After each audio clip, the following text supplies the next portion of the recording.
தேவனாகிய கர்த்தர் இந்த நாளிலே சொல்லியிருக்கிறார், வருத்தப்பட்டு பாரம் சுமக்கிறவர்களே, நீங்கள் எல்லோரும் என்னிடத்தில் வாருங்கள், நான் உங்களுக்கு இளைப்பாறுதல் தருவேன். இயேசு கிறிஸ்து உங்களை தேடி வந்திருக்கிற காரணம், என் தேவனாகிய கர்த்தர் சொல்லுகிறார். யோவான் 14ஆம் அதிகாரம் 6ஆம் வசனத்திலே, நானே வழியும் சத்தியமும் ஜீவனுமாயிருக்கிறேன், என்னை இல்லாமல் ஒருவனும் பிதாவிடத்தில் வர முடியாது. அவர்தான் வழியும், அவர்தான் சத்தியமும், அவர்தான் ஜீவனமாக இருக்கிறார். அந்த பரலோகத்துக்கு போகக்கூடிய ஒரே வழி இயேசு மாத்திரம்தான்.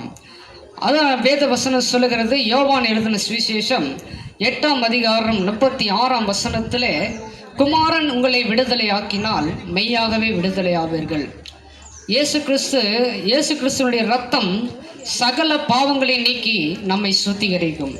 ஆட்டு ரத்தமோ மாட்டு ரத்தமோ மனுஷ ரத்தமோ விடுதலை கொடுக்க முடியாது.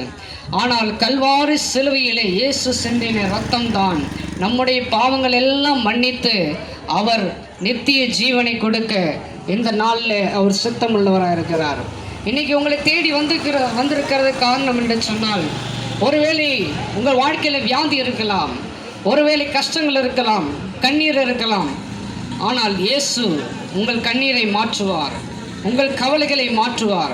எனக்கு இப்படிப்பட்ட கடன் இருக்கிறது, நான் வாழ்வதை விட சாவதே மேல், நான் ஏன் உயிர் வாழ வேண்டும் அப்படி நீங்கள் இந்த சத்தத்தை எங்களாச்சும் நீங்கள் கேட்டுக்கொண்டிருக்கலாம்.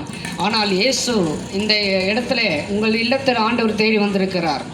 அவர் உண்மையான விடுதலை கொடுக்க, அவர் சமீபத்திற்கும் மாத்திரமா தேவன், அவர் தூரத்துக்கும் தேவனாக இருக்கிறார். அவர் சமீபமாக இருந்து உங்கள் பிரச்சனை என்ன என்பதை அவர் இந்த நாளில் உங்களிடத்தில் கேட்டுக்கொண்டிருக்கிறார்.